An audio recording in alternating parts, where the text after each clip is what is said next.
if you are a teacher or a fireman, a policeman, anyone who's working a job that does not pay into Social Security, I think this video is going to be a great help for you to decide whether or not you're eligible for Social Security. A lot of people don't realize that they may be eligible for their non-covered pension retirement benefit and also their Social Security benefit. Yeah, and so before we dive into that, I know a lot of people that are watching this video may not even fully understand what Social Security is. A lot of people are receiving a W-2 from their job. You're paid as an employee, and you just know that every week, every paycheck, every time you're paid, your company's withholding money for taxes. Now, a certain percentage of that is Social Security. And if you're a teacher or, like Mitzi mentioned, like firefighter or certain government employees, you may not be required to have Social Security taxes withheld, and instead there's a private pension set up. And so Mitzi's going to dive into how you may be able to draw Social Security and your pension, even if you didn't pay into Social Security. That's right. And so there are special rules that apply if you have worked a job that did not withhold Social Security taxes. We would call this a non-covered pension benefit amount that you would be receiving. And if you're receiving a non-covered pension benefit amount, you will fall under either Windfall Elimination Provision or the government pension offset. So Windfall Elimination Provision if you're drawing Social Security on your earnings, or the government pension offset if you're drawing Social Security as a spouse or as a survivor. And when you say non-covered pension, just to be clear, that would be the situation where you have some sort of private retirement pension set up, and your company or your local government that you're working for is withholding part of your paycheck to pay into that private pension, and you're not having to pay into Social Security, correct? Right. So that would be like the teacher's retirement system. That's the best example. So the teachers don't pay into, at least in the state of Texas or most of the state of Texas, the teachers don't pay into the Social Security system. They pay into the teacher's retirement system. So when they get ready to retire, if they're single, they've never married, they will retire only on their teacher retirement system benefits. And Social Security, that's going to be kind of what everybody else falls into, right? Correct. You've been paying the Social Security taxes throughout your life. And so once you do get to that retirement age, once you retire, you can start drawing Social Security. But oftentimes, it may not be all that much. Right. The TRS potentially could be a lot more beneficial, right? Well, it depends. So the nice thing about the Social Security system is it is inflation indexed. So you have what's called the COLA adjustment every year. So in areas, in time periods where you have super high inflation, like right now, your COLA adjustment can be pretty substantial, where a pension plan may be wage-based adjustments. So like right now, a teacher retirement system, their annual adjustment is probably not as high as the COLA adjustment is for Social Security. So over time, that can have a significant impact. What a lot of people like to do, if they are paying into a non-covered plan, like a teacher's retirement system or a fireman's pension plan, a police officer's pension plan, some federal government employees that are not paying into the Social Security system, they like to work both systems, and that is possible. So you can work in a Social Security covered plan and a non-covered plan, and you can potentially draw from both. And that'd be like if you had two jobs, though. That's right. And firemen are a great example of that. So a fireman may work his entire career, may work two jobs his entire career, and maybe at his fireman job, he's not paying into Social Security, so he's on a non-covered pension plan. And at his second job, he is paying into Social Security. So he would be eligible, or could potentially be eligible, for both. Okay, so we have three examples. Let me go ahead and talk about the special rules. So there are two special rules that I discussed earlier, the WEP and the GPO. The WEP is the Windfall Elimination Provision, and this affects only those people who have a non-covered pension plan, like a teacher, and are also entitled to Social Security benefits under their own earnings. So for WEP, we're talking about your earnings. So, for example, if you were single your whole life as a teacher, never paid into Social Security, then this provision doesn't apply because you're not entitled to Social Security. That's correct. Okay. That's correct. The second one is the government pension offset, and that would be if you were, if you had a non-covered pension benefit and you were drawing Social Security as a spouse or as a survivor. Okay. And so in that case, you were a teacher all your life, but you were married to a spouse, and therefore you can actually draw 50% of his or her Social Security. Is that right? That's correct. But you would be subject to the government pension offset.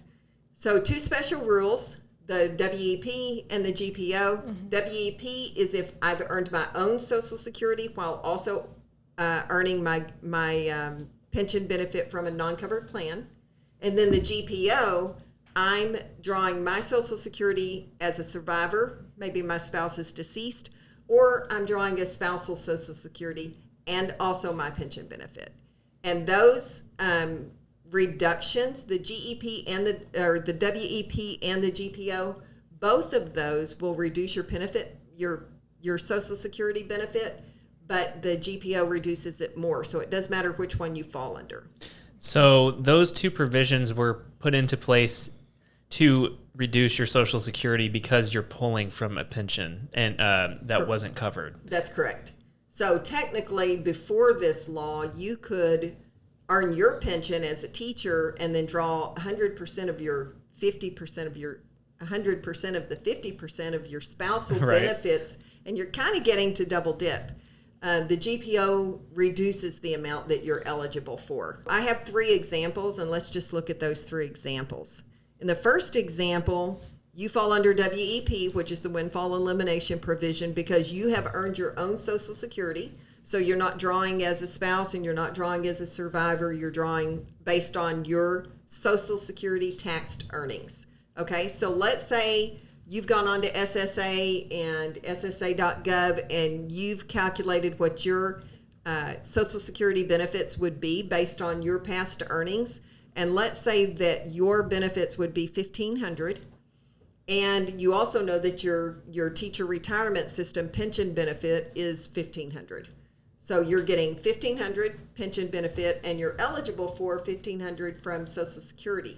And just real quick, this would be a good example for a firefighter who maybe had 2 full-time jobs for a lot of years. Okay. So instead of the teacher retirement system, it would be the firefighter's pension. Okay. program. Got it.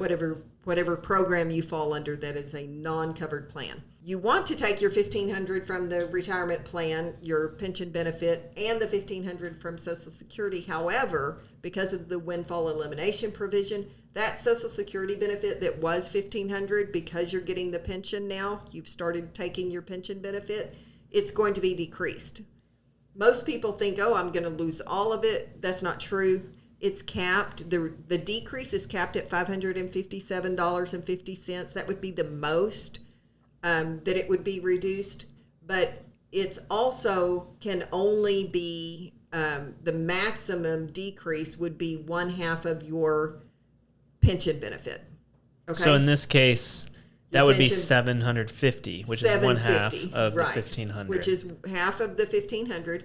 But your Social Security benefits won't be reduced by the $750 because there's that $557.50 cap.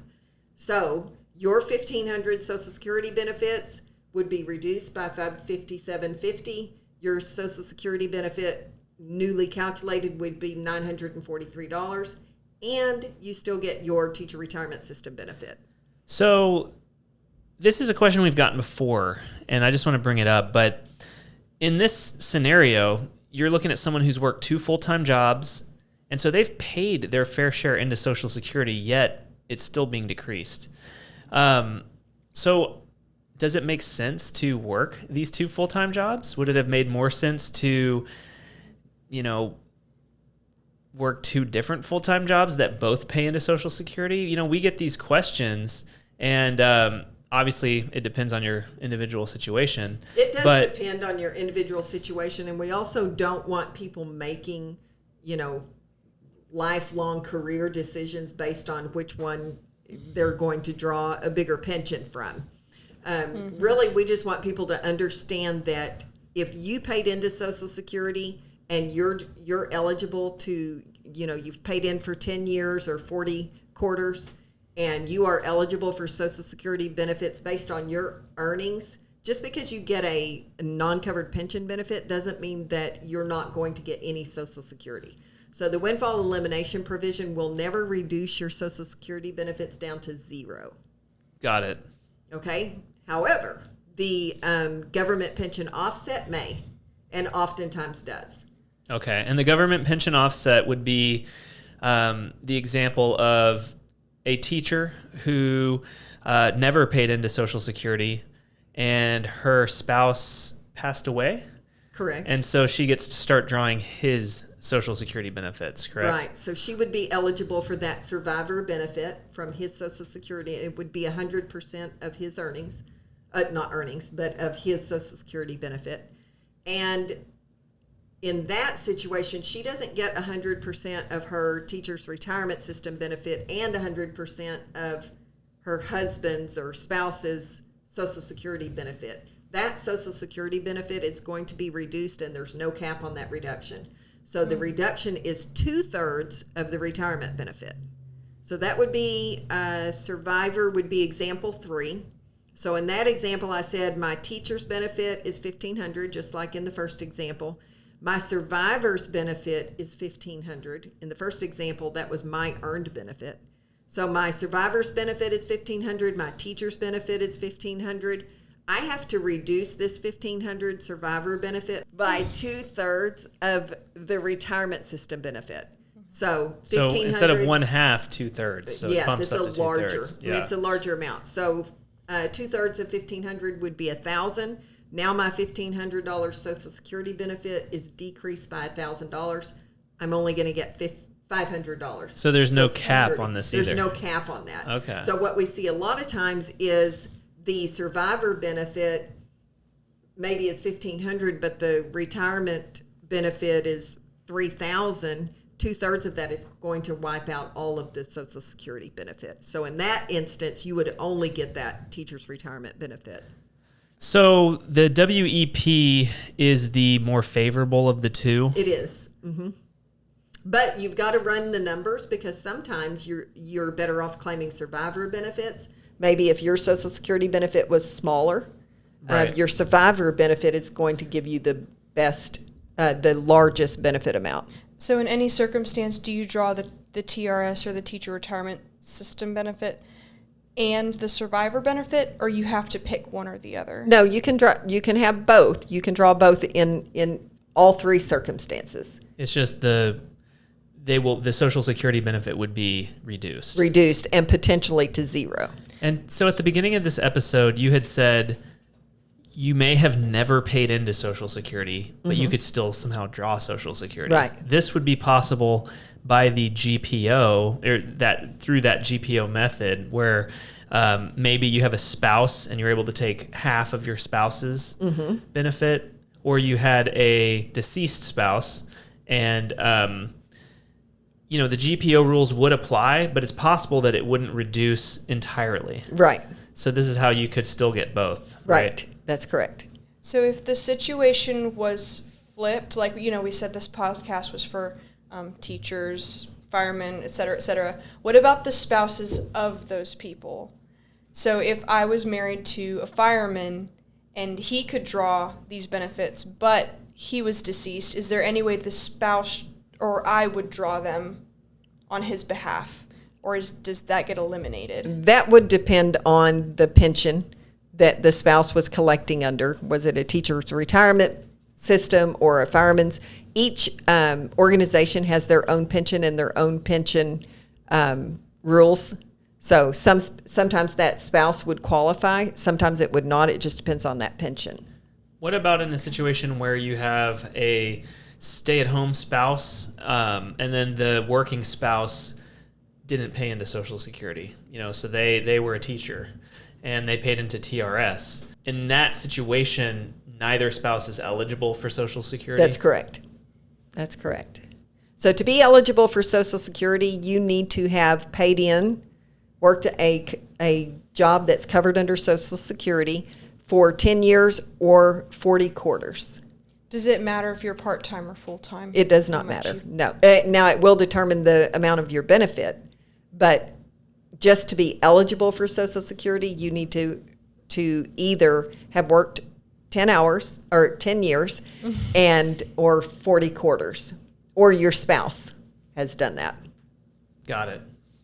It's 40 quarters is the same as 10 years. 10 years, yes. Okay, just for reference. All right, so that's some great information. I feel like one question that we get pretty frequently as well is, when does it make sense to start drawing Social Security? So, for example, if you know that you're going to be subject to the GPO or the WEP, would it make sense to actually start drawing that Social Security, as soon as possible, so that you have a number of years where you're getting your full benefit before you start drawing your TRS, and then that Social Security starts to diminish based on the WEP or the GPO. Right. So if you're drawing Social Security, you get 100% of your Social Security benefit until you start drawing the pension benefit. So the timing of that pension benefit definitely will affect how much Social Security benefit you're entitled to before, and that'll be different than the amount that you're entitled to after.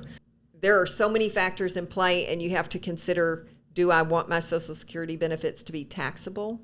And, how much do I want to take in 1 year? So there's a lot of factors that need to be considered, and what we always recommend is do a tax planner. It doesn't cost a lot to do a tax planner, and we do them, of course, but your CPA will do a tax planner for you. When you're getting ready to retire, we recommend a tax planner unless you're just W-2 and you work the same job and you have absolutely nothing on your tax return. Maybe you don't need one, but almost everybody needs to be doing a tax planner. You need to do a tax planner before the end of the year to know where you want to land, and I would always do one before I started drawing Social Security, any kind of a pension, any kind of a 401k. Yeah, there's a lot to think about, especially with Social Security. I mean, sometimes if you wait and you don't draw it as soon as you're eligible, then you're going to have a higher, annual benefit. But maybe your life expectancy isn't long enough to where that makes sense. So there's just a lot that goes into it. Mm-hmm. And then if you're falling into these WEP and GPO provisions, then maybe it would make sense to draw earlier. Mm-hmm. So there's just a lot that go into it, and we would absolutely recommend talking with your CPA because everyone's situation is a little bit different. Well, that wraps up today's episode about the WEP and GPO provisions, which reduce Social Security benefits. So we hope you learned something today. In the description below, we've linked some awesome material. You can actually calculate on the Social Security Administration website what your potential benefit would be. We also have some calculators below about calculating the WEP, GPO provisions, and then more information as well. If you found today's video helpful, please do give us a thumbs up, and we'll see you next time.